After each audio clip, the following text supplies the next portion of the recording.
Olá, bem-vindo ao programa Canal da Imprensa. Você já sabe, para a nossa revista eletrônica, a informação é responsabilidade. O tema que nós vamos explorar no programa de hoje é racismo em mídias brasileiras e como essa cobertura influencia o nosso comportamento. O videocast do canal procura sempre tratar o tema da edição que está no ar de forma interativa e resumida para que você possa ter uma palhinha do conteúdo que preparamos a cada quinzena. A equipe do canal se reúne para esclarecer, para debater e discutir os assuntos. E para compor o bate-papo de hoje estão presentes aqui comigo alguns dos articulistas dessa edição. Quero apresentar para vocês Tamires Matos, Aline Oliveira e Sudaleife Alves. Sejam bem-vindas. Obrigada. O nosso programa também recebe hoje o professor universitário Marcelo Paes, ele que é formado em História e Direito e dá aulas no curso de História aqui do NASP. Seja bem-vindo, Marcelo. Bom, vocês estão preparados para o debate? Com certeza, vamos lá.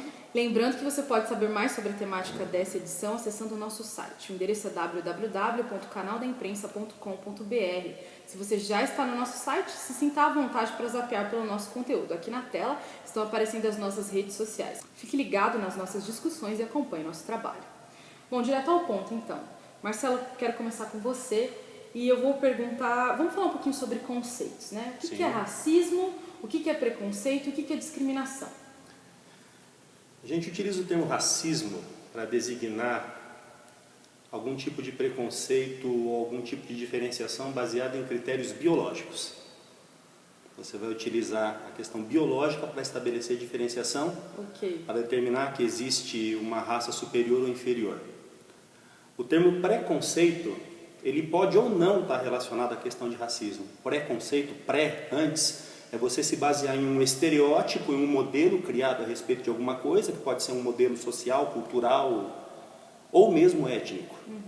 E a discriminação é a diferenciação. É um conceito semelhante ao de preconceito e que não necessariamente também vai ter a ver com a questão do racismo, que, conforme a gente mencionou aqui, tem a ver exclusivamente com a questão biológica. Ok. Pessoal, assim, uma coisa que a gente sempre discute é a questão do Brasil ser um país tão miscigenado e ainda assim tão racista, né? Por que vocês acham que acontece isso aqui em terras tupiniquins? Tamires? Eu acredito que é uma herança cultural deixada inclusive pelos portugueses.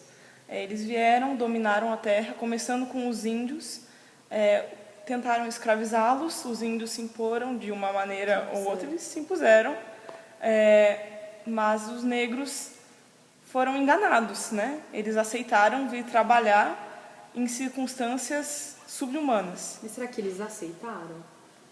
Eles vieram forçados para cá.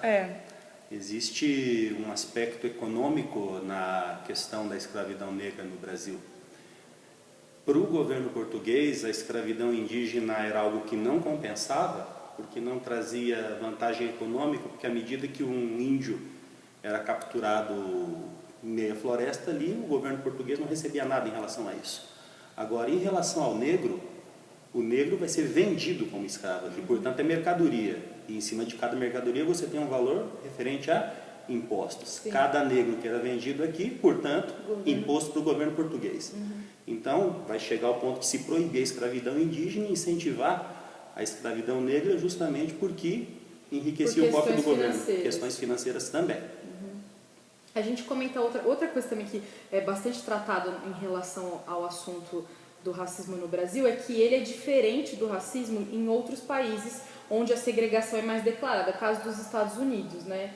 Suda, que diferenças você vê entre o racismo que é praticado aqui e o racismo que a gente vê nos Estados Unidos ou em alguns países da Europa, enfim? Eu acho que o nosso é mais velado. Me dá a impressão de que lá, como já foi algo com base em lei, uma segregação também em leis, lá é mais claro, e isso já caiu. Mas aqui, talvez por nunca ter sido tão claro, tão visto, tão explícito, por leis, por cultura de você pode fazer isso, você não pode fazer aquilo devido à sua cor, parece que não tem com que eu medir isso. Não tem uma lei, porque você não infringiu nada, porque é tudo muito velado, é tudo muito implícito. Você tem que lutar muito para provar que você sofreu racismo. Eu acho que esse conceito de que racismo é crime também não é um negócio tão antigo como é lá fora. É algo, acho que mais recente pra gente também, porque é mais velado. Existiu alguma lei a respeito de segregação no Brasil? Leis segregacionistas nos moldes que existiram nos Estados Unidos ou mesmo na África do Sul, aqui no Brasil não. Aqui no Brasil não se chega ao ponto, por exemplo, de você ter, como ainda hoje se tem no sul dos Estados Unidos, brancos e negros morando do lado diferente do trilho do trem. Não se misturar. Igrejas para negros e igrejas para brancos. Eu tenho uma história interessante em relação a isso daí. Eu fui a Fort Lauderdale, uma vez procurei a igreja brasileira para congregar no sábado de manhã, e sabe-se lá por qual motivo, causa, razão ou circunstância, o motorista errou o caminho, e a gente foi parar exatamente no bairro negro de Fort Lauderdale. E a gente acabou encontrando a igreja que os negros congregavam, acabamos ficando por lá. Certo? Mas eles não se misturavam com... São super animados, diferente até. Não, com E certeza. nos Estados Unidos eles têm esse tipo de orgulho, tanto os negros quanto os brancos, em ficar separados. Isso permanecer mais assim. No sul dos Estados Mais no Unidos, sul, mais na região sul. Herança desde a época colonial e desde a Guerra da Secessão lá do século XIX. Eu acho, porque nossa revista sempre trata especificamente da questão midiática, é importante a gente tratar aqui no nosso videocast um pouquinho sobre essa questão, né, da cobertura de assuntos ou de temas relacionados ao racismo no Brasil. Aline, você acha que a nossa mídia ela é neutra ou ela é absurdamente tendenciosa? Enfim, ela incentiva o racismo ou não? Neutra ela não é. Né? Não só no assunto de racismo, como outros também. Tendenciosa, com certeza, ela vai ser. Em alguns momentos ela vai incentivar, em outros momentos ela não vai incentivar o racismo. Ah, como assim? Por exemplo, o caso da Maju. Somos todos Maju. Se eles não se pronunciassem, não falassem alguma coisa a respeito do preconceito que a jornalista estava sofrendo, ia ficar feio para eles. Então, eles se manifestaram. Agora, dentro da própria Rede Globo, no programa humorístico Zorra Total, eles têm uma personagem, a Adelaide, que tem características horrorosas a respeito do negro. É pobre, feia, que fica sendo impetulante com as pessoas dentro do metrô pedindo dinheiro. Então, são dois lados que eles apresentam e deixa a gente meio assim, qual é o lado deles? Eu acredito que a mídia é preconceituosa, sim. Até porque, até poucos anos atrás, a gente pode falar 5, talvez, menos que 10 anos, com certeza, os negros não eram muito... Novela, por exemplo, né? Negro é empregado, sempre.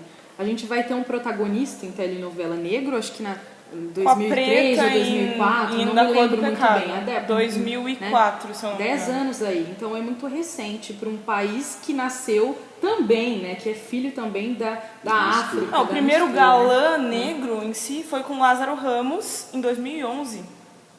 E desde então a Thaís Araújo e o Lázaro Ramos vêm crescendo nesse mercado dessa indústria das novelas. Mas ainda assim como personagem geralmente tem. Exato.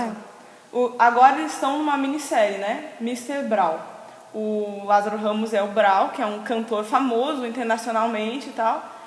Só que eles chegam aqui no Brasil, ele e a Michelle, que é interpretada pela Thaís Araújo, vivem num condomínio de luxo no Rio, mas sofrem preconceito dentro do condomínio. Uhum. Então, eles são ricos, são famosos, eles são o molde do Jay-Z e da Beyoncé, brasileiros. Mas eles sofrem preconceito. Mas há um elemento estranho dentro dessa questão da representação do negro dentro da mídia, seja ela humorística ou não, porque aparentemente, coisa de 15, 20 anos para cá, parece que houve uma mudança em relação à maneira como o negro é retratado. Eu tenho idade para lembrar dos Trapalhões, a maneira como o Mussum era retratado lá. Se, por exemplo, algum programa humorístico hoje utilizasse os termos que se utilizava para designar o Mussum no programa Os Trapalhões, esse programa com certeza ia ser tirado do ar e o elenco ia ser processado por preconceito racial, com certeza. Sim, diferente. Marcelo, então o que é esse branqueamento da sociedade?